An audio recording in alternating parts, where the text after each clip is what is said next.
La entrega de hoy nos invita a deleitarnos con una muestra danzada que fusiona el arte del mimo y el baile flamenco. Por otra parte, el espacio central del programa nos llega con una invitada especial, una instrumentista de categoría internacional. Y para iniciar la entrega de hoy, vamos a la lectura recomendada. En esta oportunidad, la escritora Violeta Cáceres nos comparte sus impresiones sobre el libro Las Infames, de la exitosa escritora chilena radicada en Berlín, Patricia Cerda. Agradecemos a Librerías Antártica, quienes semanalmente nos proveen títulos de su catálogo.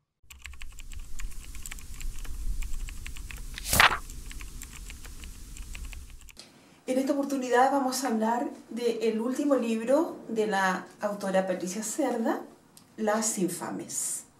Su última producción, entonces, es de Editorial Planeta. Esta es la primera edición recién de noviembre de 2021 y tiene 317 páginas. La reseña dice lo siguiente, cito: Reino de Chile en el siglo XVIII. Mabel es una mujer de origen oscuro. Con 2 años fue rescatada de una casa de recogidas. Esto era habitual en el Santiago colonial. Y creció con la familia Larraín.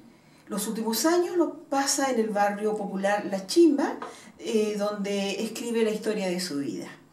Entonces nadie conoce Chile mejor que ella. Ninguna mujer de su tiempo ha sido tan irreverente. Ella ha leído toda su vida libros prohibidos por la Inquisición y mantenido durante décadas una escuela clandestina para mujeres y niñas. Se ha confrontado con las autoridades y ha soñado con un Chile libre del yugo español. Entonces, por otro lado, Serena es la escritora que dialoga con Mabel desde el siglo XXI.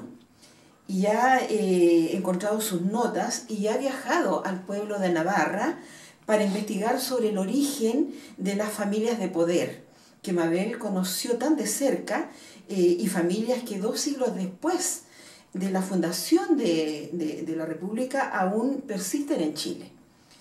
Entonces, Patricia Cerda nos presenta en su novela Las Infames una doble historia, ¿no es cierto? Un diálogo entre Mabel y Serena, construida desde la mirada femenina, siguiendo las estructuras y las aventuras de sus protagonistas, que son mujeres fuertes, que aman la vida, el conocimiento, aman la verdad.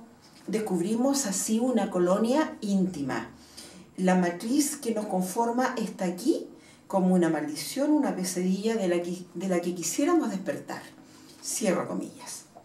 Entonces tenemos la gente de razón, la canalla plebeya, la maldición ignara, las infames de hecho, que son conceptos que la autora ha rescatado del texto de jurisprudencia política indiana de Juan de Solórzano y Pereira, ¿no es cierto?, que era el libro que estudiaban los abogados de la América española.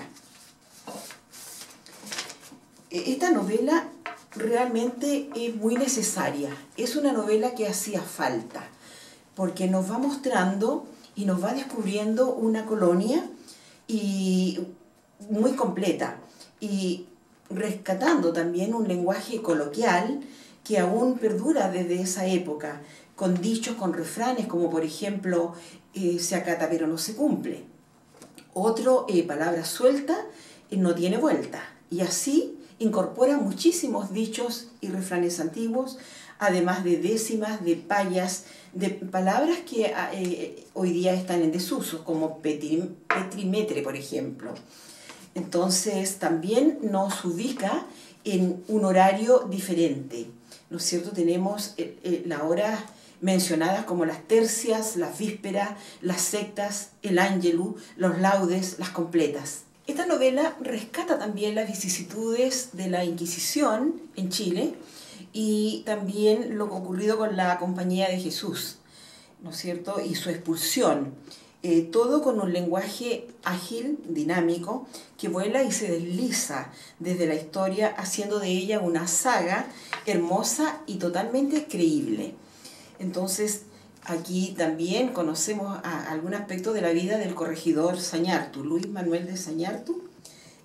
También en aquellos libros que estaban prohibidos en Chile tenemos los versos de Quevedo, de Fray Luis de León, Elogio de la locura de Erasmo de Rotterdam y tantos otros autores que desfilan en las páginas de este texto que, tal como la autora lo narra, texto o textus viene, ¿no es cierto?, el lenguaje antiguo, según Quintillano, esto significaría tela tejida, y que es componer el discurso como un buen tejido en el que los hechos se ordenan de forma armónica y coherente para formar figuras agradables que nos aclaran, nos entretienen, nos evocan y nos motivan o nos hacen soñar finalmente.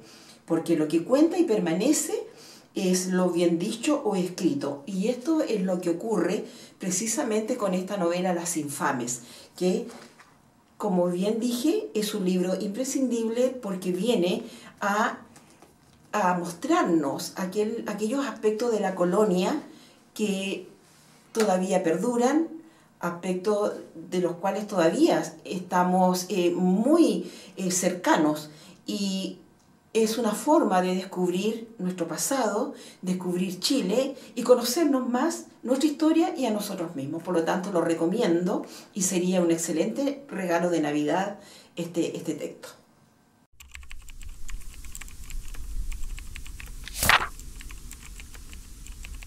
Continuando con el programa, Andrés Espinosa Sujo sostiene una interesante conversación con Katarina Paslavsky, violonchelista solista de la Orquesta Filarmónica de Santiago, integrante además del Ensemble Filarmónico de Santiago e invitada frecuente en orquestas internacionales.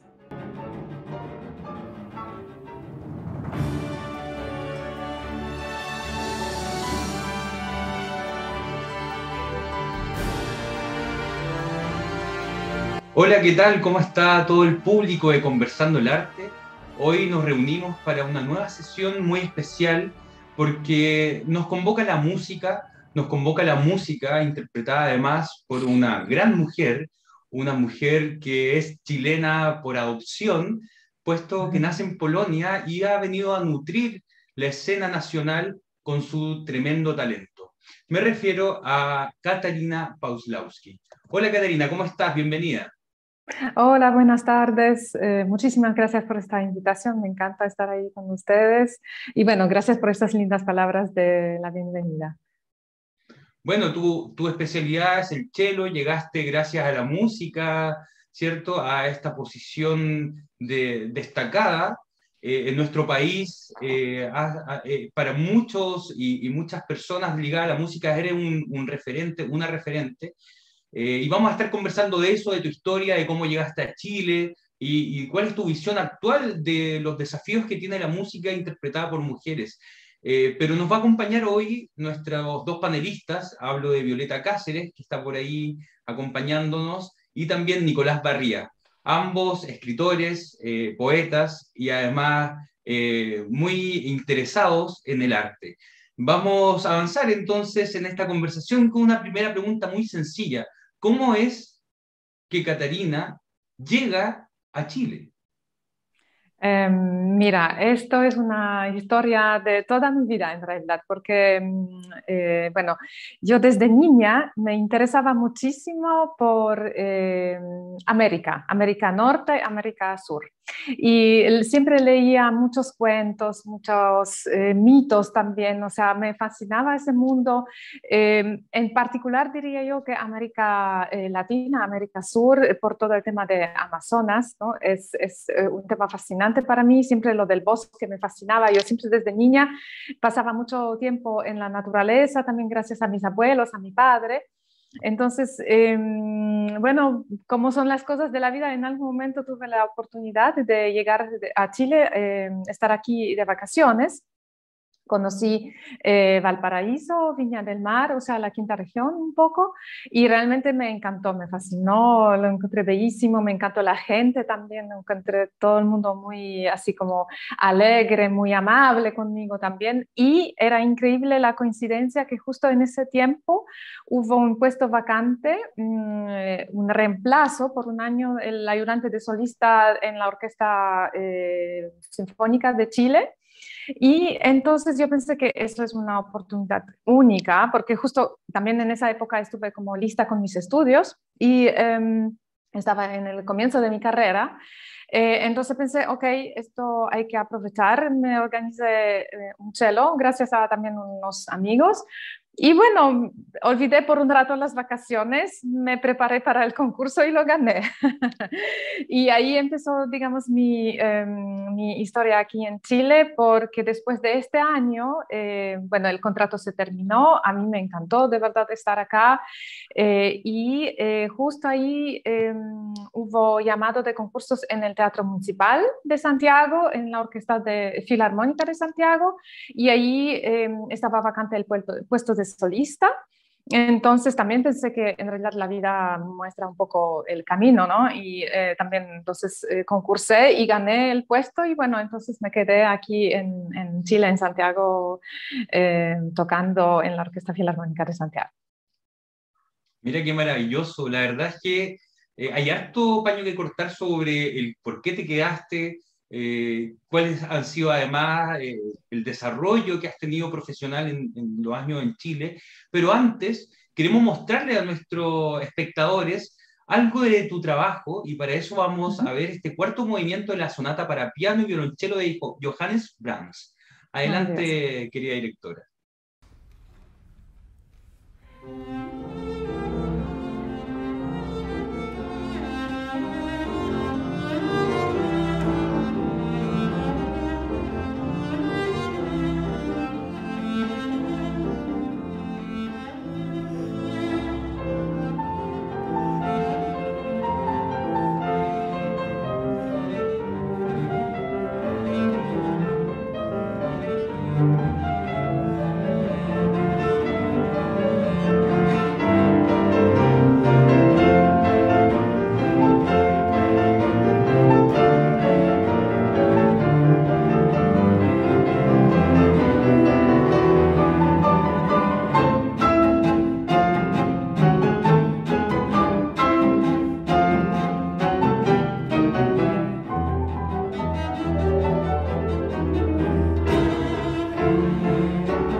Bueno, ahí pudimos ver entonces una interpretación de nuestra invitada y quería darle el pase a Nicolás Barría que tiene una pregunta para ti.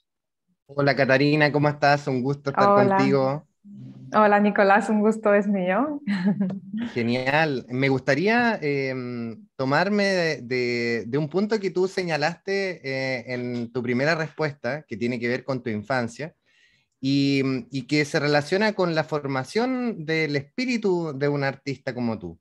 El arte tiene este misterioso componente que va de alguna manera tejiendo nuestra memoria y nuestros recuerdos, y me gustaría consultarte sobre cómo te convertiste en artista, cuáles son los primeros momentos que recuerdas en tu vida que fueron significativos para tu formación como artista, y si hay algunas escenas o algunos personajes que hayan sido emblemáticos para ti y que signifiquen también parte de ese recorrido especial que tú has llevado a lo más alto. Sí, es una pregunta muy bonita porque, bueno, me lleva directamente a mis primeros momentos desde cuando yo me puedo recordar cómo llegué al contacto de música, con la música. Entonces, mira, mi mamá es pianista y, bueno, mi abuela materna era organista y directora del coro también. Entonces, mi conexión con la música viene de allá, de mi familia, de la familia de mi madre. Y bueno, cuando mi madre estaba embarazada conmigo, estaba justo preparándose para su examen final de sus estudios, entonces estaba tocando muchísimo y yo seguramente la escuché. Y bueno, mira, mi primer, así como recuerdo, así súper importante para mí, porque hasta el día de hoy me emociona muchísimo, es cuando mi mamá, yo tuve como 3 años de edad, mi mamá llevó a nuestro departamento en Wrocław, en Polonia, llevó una estudiante a quien acompañaba para su examen de título. Y esa estudiante tocaba cello y estaba ensayando con ella la sonata número 1 de Johannes Brahms. Y yo me acuerdo muy bien de esto porque el comienzo de esa sonata es muy particular. Empieza en la cuerda grave, en la cuerda do. Entonces el instrumento tiene una vibración muy intensa, muy profunda. Entonces yo estuve en la pieza, sentada ahí en el sofá, mi mamá me lo permitió, y estuve escuchando esa música tan increíble y me acuerdo que fue un momento totalmente mágico y la estudiante era tan amable que me invitó a conocer el instrumento, me permitió pasar el arco por el cello, aunque yo todavía obviamente no tenía ni idea cómo hacerlo, pero ella tomó mi mano, me dio el arco en la mano, tomó mi mano y pasaba junto conmigo el arco por las cuerdas del instrumento. Y yo la verdad es que sentía el cello como un personaje, como algo vivo. Era mágico, era increíble porque el cello es grande, ¿no? Es como más de 1 metro del tamaño del el corpus del instrumento. Entonces, era para mí un ser mágico como que salió de un mundo de hadas, no sé, era increíble. Entonces, yo desde este momento sabía que yo quiero aprender a tocar cello, era mi gran sueño. Y cuando cumplí 6 años de edad, mi mamá me permitió ya tener clases. Me inscribió en la Escuela Básica Estatal de Música, ahí en Wrocław, y ahí empecé con conocer el instrumento. Quería ahondar, Catarina, un poco en lo que planteas de esto de que el instrumento es un personaje. Y si un personaje tiene sus características. Y quería saber cómo es el cello, si fuera una persona, cómo sería y cuánto de eso hizo clic contigo, o sea, ¿por qué eso hizo clic contigo, crees tú? ¿Y cómo te ha ido transformando a través del tiempo? Mira, el cello, yo encuentro, o sea, sigo siendo con la misma idea de siempre, de que es un instrumento realmente increíble. ¿Por qué? Porque, bueno, muchos dicen que el cello tiene el registro, el más parecido, el sonido del cello es el más parecido a la voz humana, ¿no? Porque en las cuerdas, digamos, más altas, cuando estamos tocando, no llegamos a esas alturas como el violín. El violín, cuando uno lo escucha, el sonido es mucho más alto, ¿no? Es un poco más abstracto, pero el cello se parece muchísimo a la voz humana, el canto de la mujer, pero también al canto del hombre en las cuerdas graves, ¿no? Entonces, cuando yo toco el instrumento es, ¿cómo decirte? Es increíblemente emocionante porque siempre también trato de imitar el canto humano. O sea, para mí eso es una guía súper importante. Yo siempre quiero tocar en mi cello como si cantaría. De hecho, por ejemplo, mi primer profesor, cuando yo aprendía las primeras melodías en el instrumento, me obligaba a cantarlas primero, antes de tocarlas. Yo tenía que cantarlas y después tocarlas, para entender cómo uno respira junto con el instrumento, para transmitir la música de una forma más natural y conectada con uno mismo posible, ¿no? Entonces yo hasta el día de hoy realmente, para mí, no, bueno, puedo decir que para mí nunca es algo rutinario, aunque, por ejemplo, tengo que estudiar y repetir ciertos pasajes, etcétera, pero siempre es un descubrimiento, es siempre algo muy estimulante, muy motivante y muy inspirador. Y realmente encuentro un privilegio que la vida me ha dado esa oportunidad de conocer la música y conocer el cello. A propósito de eso de conocer la música, hay una entrevista ahí que pude ver en la que tú dices que la música es una sola. Uh-huh. ¿A qué te refieres con esta reflexión de que la música es una sola? Sí, porque mira, yo pienso que, bueno, la música antes que nada es algo que es un fenómeno, es como el lenguaje universal, ¿cierto? Que a todas personas nos evoca sentimientos, emociones. Nosotros cuando estamos escuchando música, cualquier sea, nos provoca algo, ¿cierto? Nos desconectamos del momento de la vida cotidiana y nos conectamos con algo diferente, con nosotros mismos, como dije antes, con nuestras emociones, nuestros sentimientos. Entonces, yo encuentro que música popular obviamente es algo mucho más simple que la música clásica, la música docta, pero también tiene ese don y nos da también estas sensaciones. Entonces yo encuentro que uno tiene que valorar el conjunto, el todo. Y yo, por ejemplo, como músico clásico, yo he tocado música popular, lo disfruté muchísimo. Me gusta escuchar música popular, me gusta escuchar música latina, por ejemplo. Entonces, yo encuentro que todo puede ser una inspiración, todo es algo que nos conecta de una manera diferente con nosotros mismos. Lo valoro mucho y por eso dije esa frase. Sí.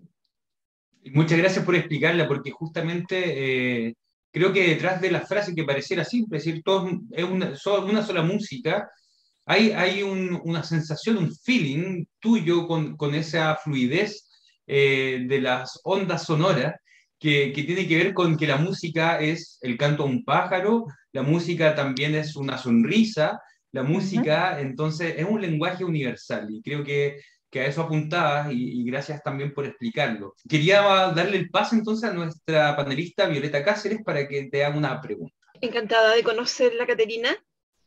Igualmente, Violeta. Que se esté quedando en Chile. Eso me encanta. A mí también. Sí. Caterina, siendo nosotros de la ciudad de Concepción, acá en el siglo pasado hubo un músico muy importante que es Enrique Soro. Entonces, mi pregunta tiene que ver con eso. ¿Por qué se ha interesado usted en Enrique Soro? ¿Cómo ha sido ese rescate patrimonial de su obra, ¿no es cierto? Que es obra de cámara. Sí, mire, bueno, cuando yo llegué a Chile no conocía a Enrique Soro y en algún momento estuve en un concierto que tenía lugar en la Biblioteca Nacional en Santiago y ahí se interpretó una obra de él que es una obra muy interesante porque es una especie de improvisación o acompañamiento a una sonata de Beethoven. ¿Ya? Que Enrique Soro compuso prácticamente como una segunda voz que acompaña el pianista que toca la sonata de Beethoven. ¿Ya? Entonces lo encontré súper interesante y muy atrevido también porque, bueno, Beethoven es uno de los compositores más grandes en la historia de música y pensé que esta obra de Enrique Soro fue compuesta con tanto amor, con tanta humildad y con tanta dedicación. Es tan bello escuchar esta segunda voz que realmente como que me llamó muchísimo la atención. y me encantó. Y entonces en ese concierto estaba presente el nieto de Enrique Soro, don Roberto Donis Soro, y él, bueno, habló de su abuelo y habló también de la importancia que su música no quede en el olvido, porque en realidad no se toca mucho en Chile. Y entonces yo me acerqué y yo le pregunté si hay obras de música de cámara que podría conocer eventualmente, que me interesaría muchísimo. Entonces, don Roberto fue muy generoso porque me dijo que sí, por supuesto que sí. Él tiene todo el archivo de la música de su abuelo y junto con él hemos hecho dos proyectos de Fondart que hemos ganado también y cuales nos han hecho posible grabar prácticamente casi toda la música de cámara que escribió Enrique Soro, que es un cuarteto de cuerdas, entre otros, por ejemplo, un quinteto con piano, una maravillosa, pero maravillosísima sonata para violonchelo y piano, un trío también con piano.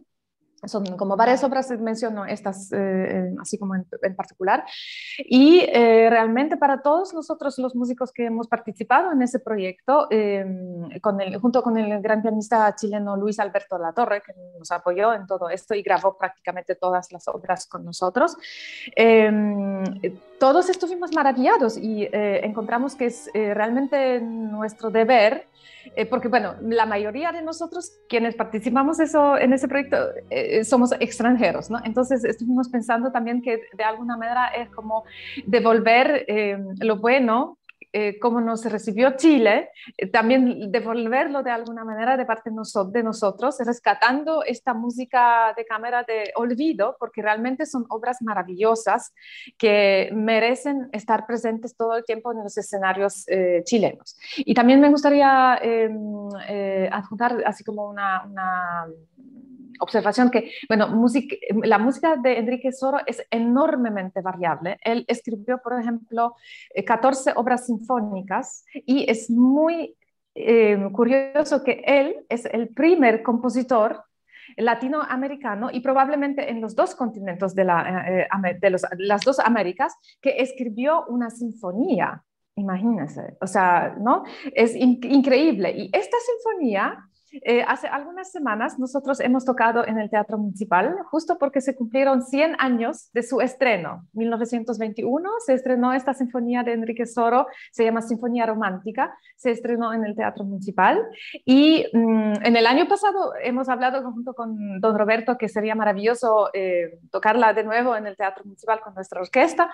Entonces yo presenté esta idea a nuestras autoridades, ellos lo encontraron maravilloso y bueno, y lo logramos y lo hemos tocado hace unas semanas en el Municipal, así que fue súper emocionante porque esta obra generó también muchísimo entusiasmo en el público, todo el mundo estaba realmente maravillado.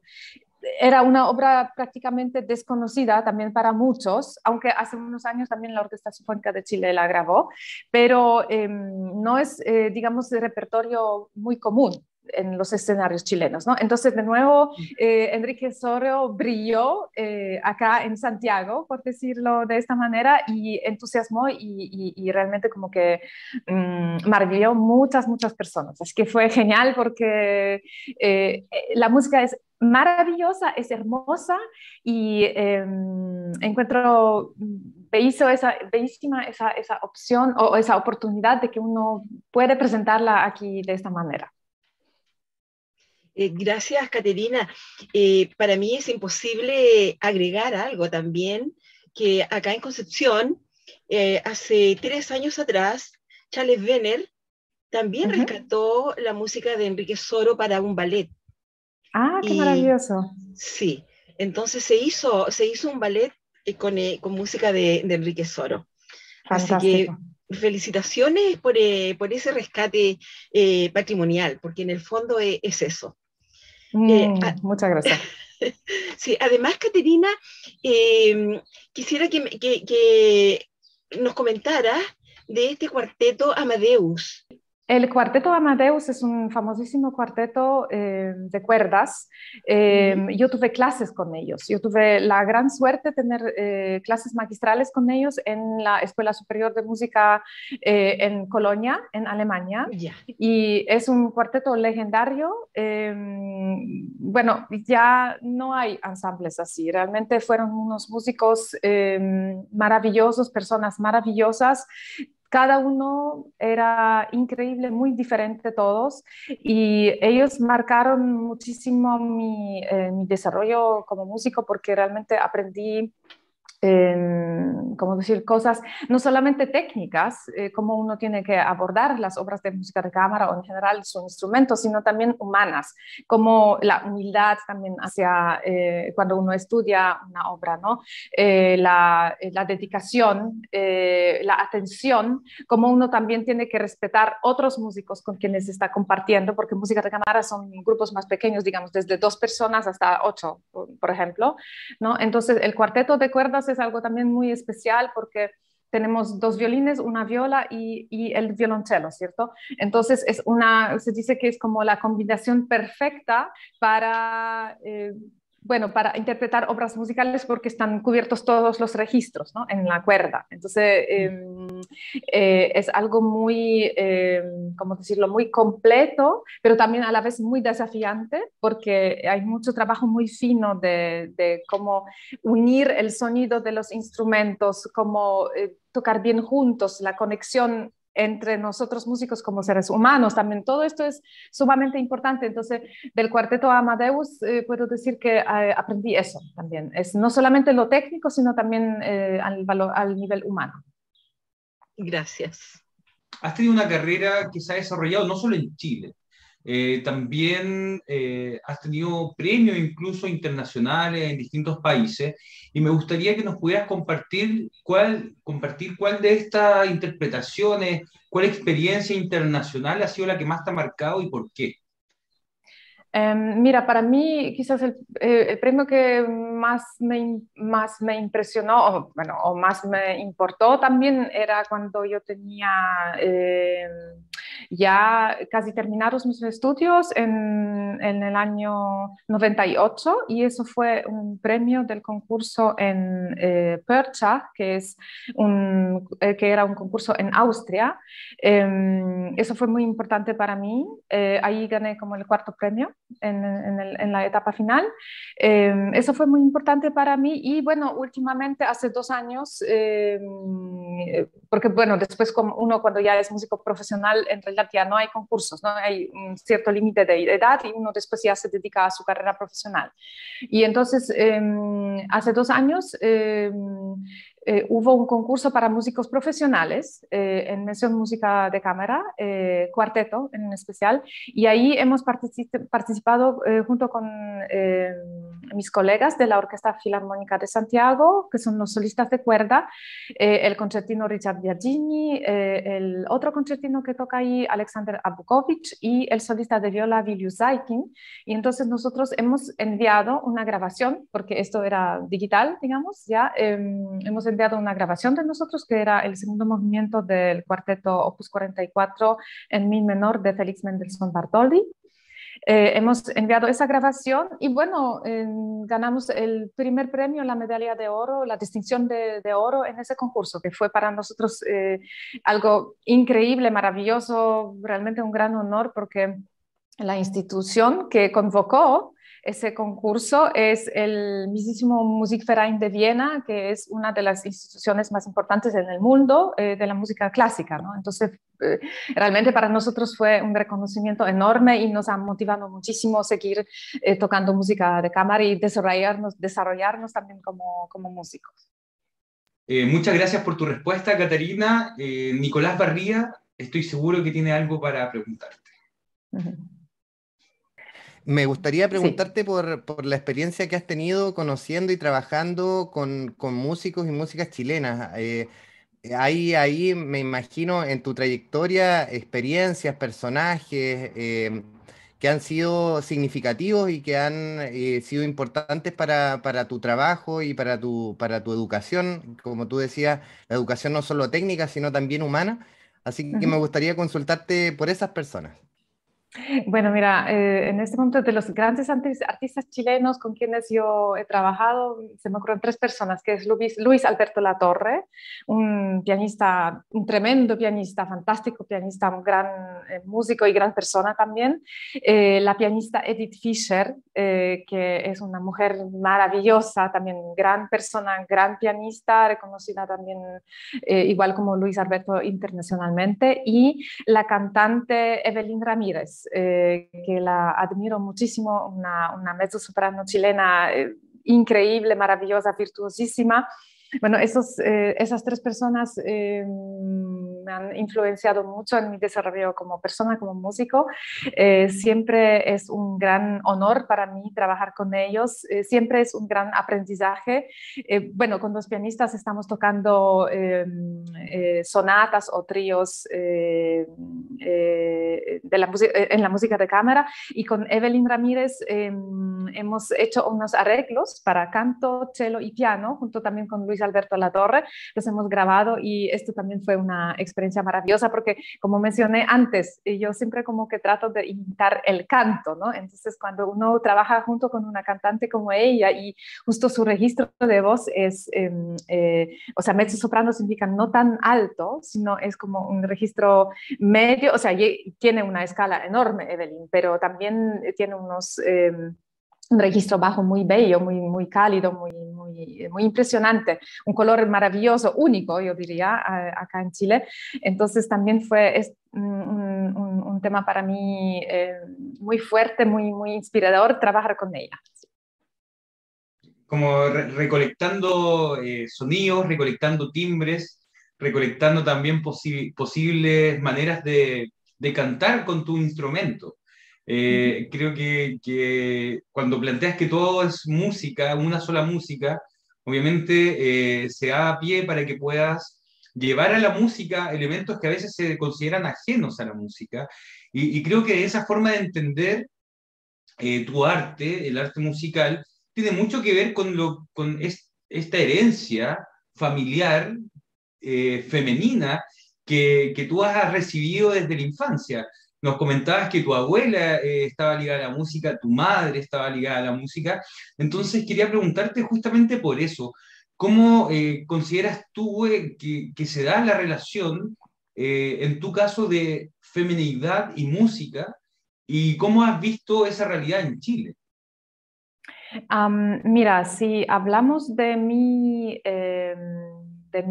madre, de mi abuela, puedo decir que ellas como mujeres sí me influyeron muchísimo por el tema de que estaban siempre conectados la vida cotidiana con el arte, ¿cierto? O sea, siempre hubo esta dualidad, digamos, porque ellas se dedicaban mucho a la casa, a cuidar de nosotros los niños, a todas las tareas domésticas, pero a la vez también, bueno, tenían que preparar sus conciertos, bueno, en caso de mi madre, porque mi abuela ya no estaba activa como músico profesional, pero mi madre tocaba también en la Filarmónica de Wrocław como pianista, entonces a veces tenía partes muy importantes, entonces estaba dedicándose a eso, también estaba acompañando mucho los chelistas, particularmente estaba trabajando con los chelistas en el Conservatorio de Música, entonces también tenía muchos recitales, muchos conciertos, entonces yo siempre la vi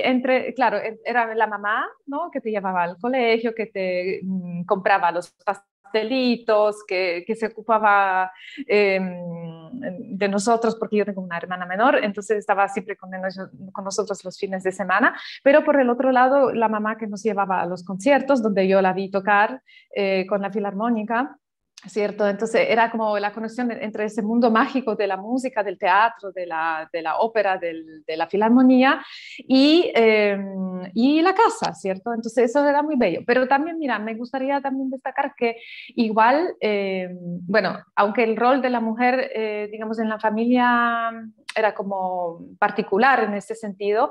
También, por ejemplo, de parte de mi padre, yo tenía muchísimo apoyo, de parte de mi abuelo materno también.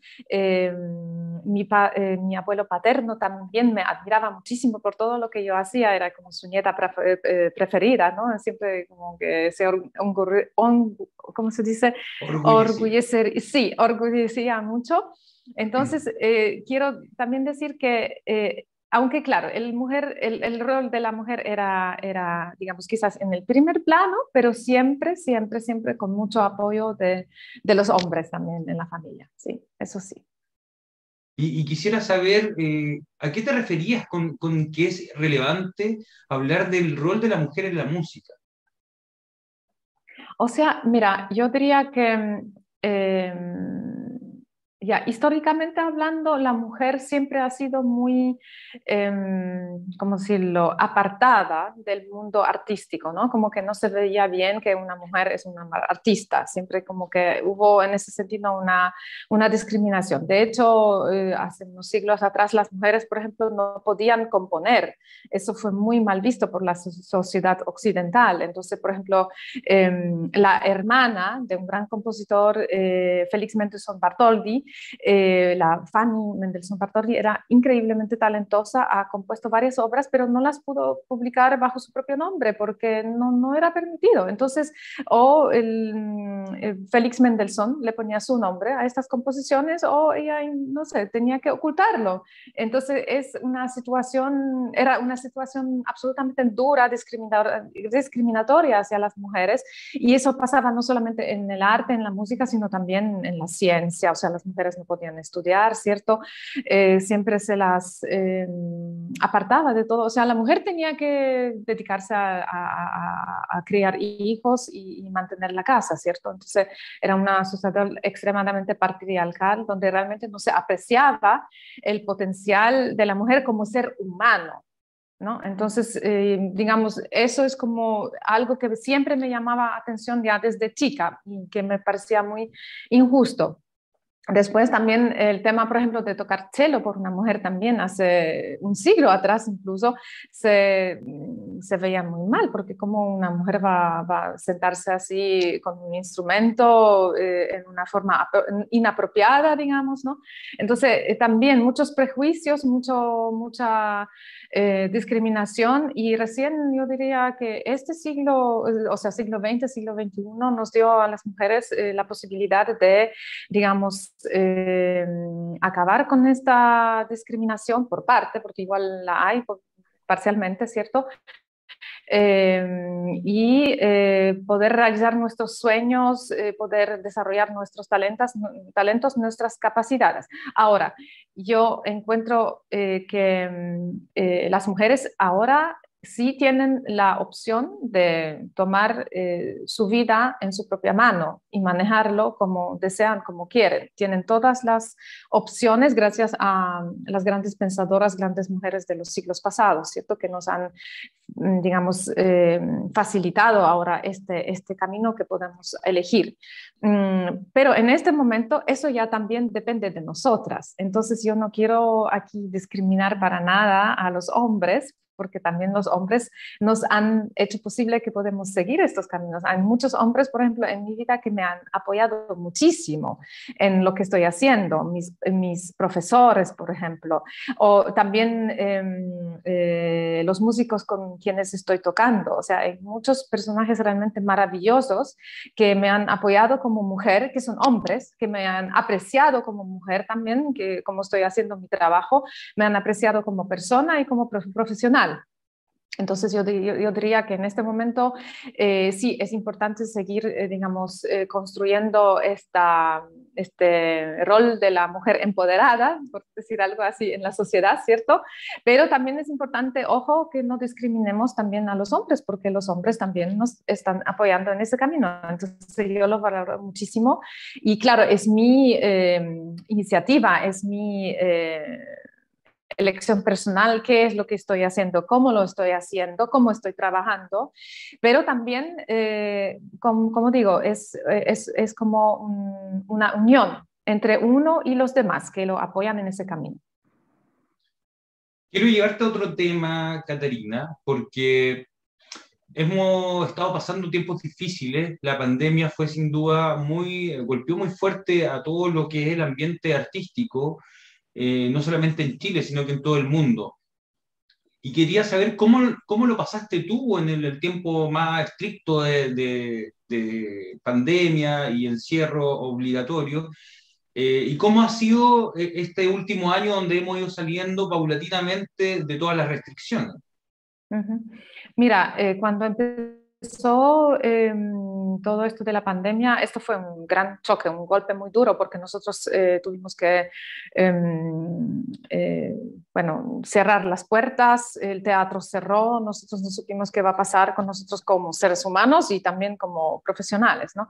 Entonces fue durísimo en el comienzo, uno tenía mucho miedo, yo creo que todos nosotros hemos enfrentado estos momentos, pero después yo me dije, ok, esto es una prueba también para uno y hay que ver qué se puede hacer en esta situación, o sea, hacerlo mejor en esta situación.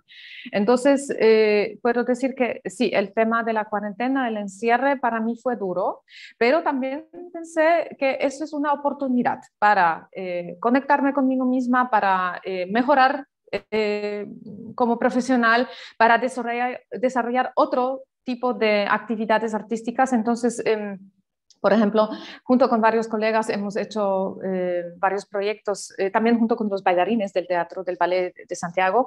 Hemos hecho arreglos, por ejemplo, de los ballets más famosos como Lago de los Cisnes o Cascanueces, y hemos grabado cada uno su parte. Después se ha construido un video en común, un proyecto en común. También hubo proyectos internacionales con otros bailarines de otros países.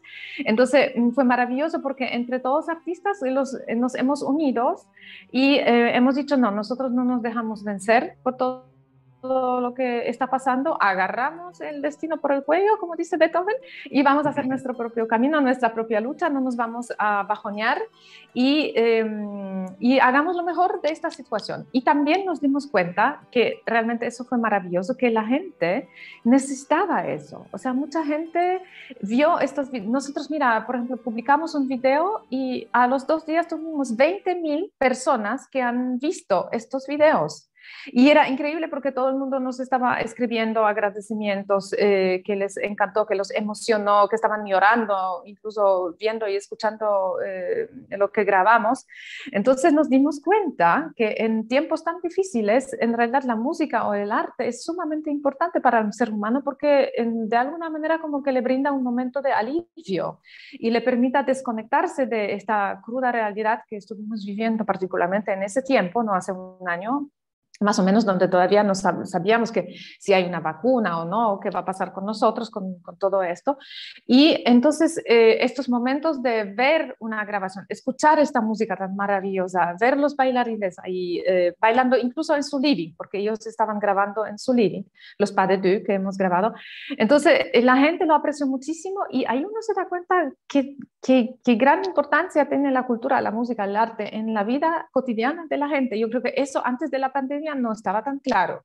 Y también gracias a estas grabaciones y también todo lo que hemos, por ejemplo, hecho junto con el Teatro Municipal, donde realmente nuestra directora general, Carmen Gloria Larenas, realmente como que se pasó, apoyó todos estos proyectos, ha inventado un programa que se llama Municipal Delivery. Entonces todo esto, allí estuvimos también presentes y todo esto llegaba a la casa de gente en forma gratuita y entonces uno tenía simplemente siempre esta conciencia que aunque estamos encerrados, igual estamos conectados, entonces uno no está solo y sí lo que uno está haciendo sí tiene valor y es importante para la gente. Entonces ese tiempo te puedo decir que claro, era duro por un lado, porque uno está solo, encerrado y no sabe qué va a pasar, pero por el otro lado es una situación que te obliga también a agarrarlo, hacerlo mejor y ves que el resultado es maravilloso. Excelente, muchas gracias. Cuánta fuerza hay en tu discurso, tremenda, tremenda fortaleza, resiliencia y un gran mensaje de ánimo para quienes estamos en el mundo del arte, que siempre Primero, está la necesidad permanente del arte, porque es desde donde nos reconstruimos culturalmente como sociedad, como pueblo, como humanidad. Pero también está, por otro lado, nuestra función de artistas de reinventarnos y llevar ese arte a nuestros espectadores, al público, a quienes necesitan de ese arte. Quería darle la palabra a Violeta para que te haga una última pregunta, que ya estamos en tiempo de ir cerrando esta hermosa entrevista. Sí. Caterina, Sí. existiendo tantos compositores maravillosos, ¿no es cierto?, en la historia de la música, bien cortito, ¿cuál es aquel compositor con el cual tú te identificas por tu sensibilidad o emocionalmente? ¿Qué compositor te llega al alma de aquellos conocidos? Mira, son varios, no puedo decir que es uno solo. Por ejemplo, bueno, Bach, siempre, Johann Sebastian Bach, increíble.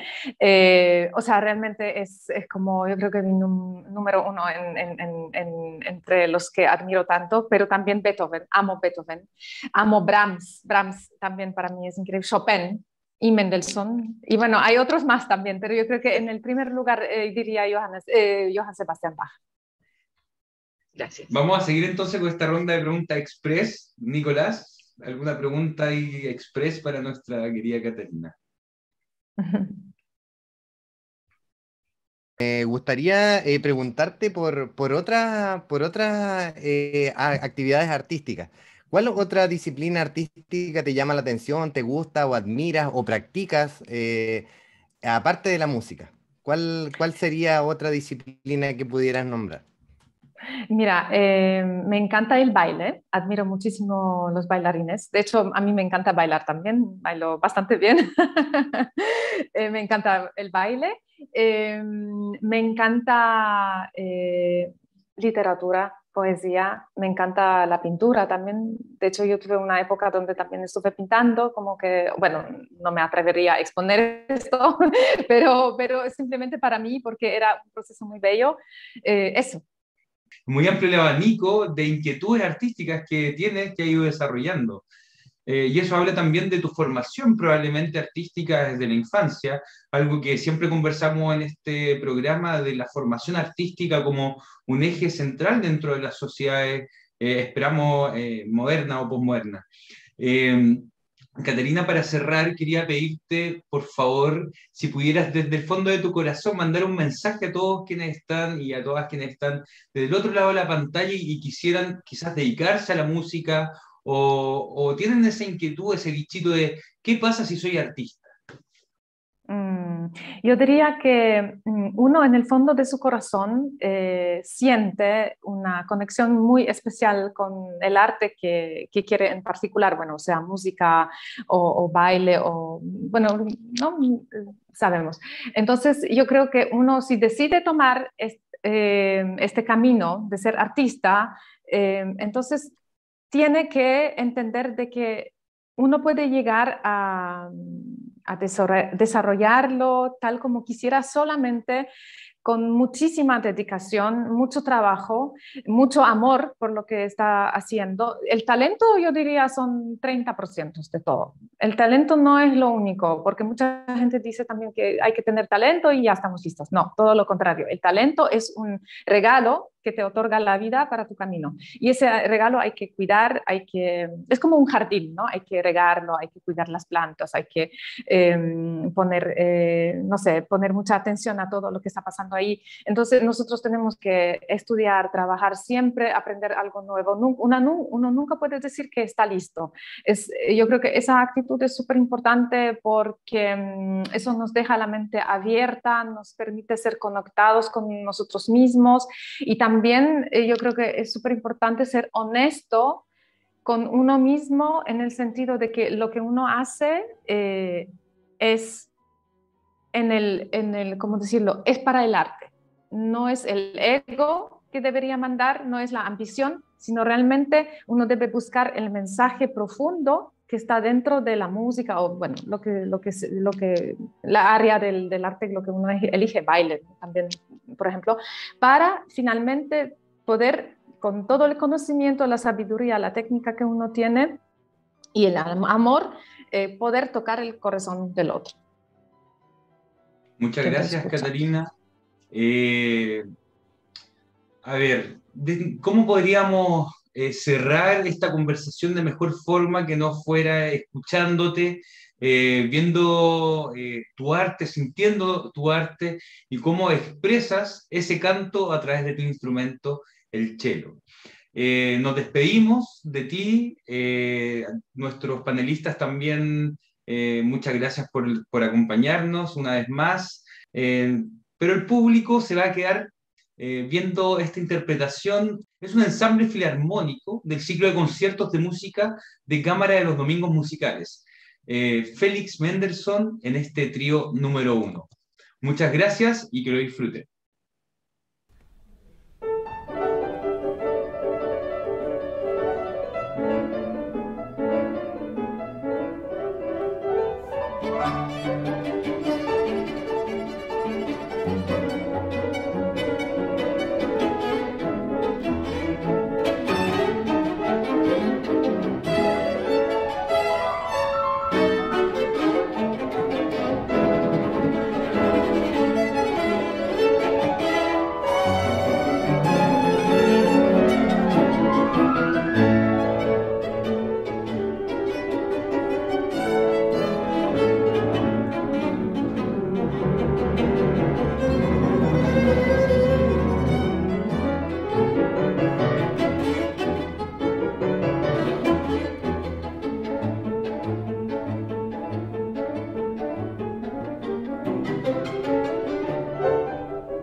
Y para finalizar la entrega de hoy, el Colegio Profesionales de Danza ProDanza Chile, en el segmento Invitación a la Danza, presenta a Deide Lucas y Gabriel Aragú en Mimenco Sigrilla.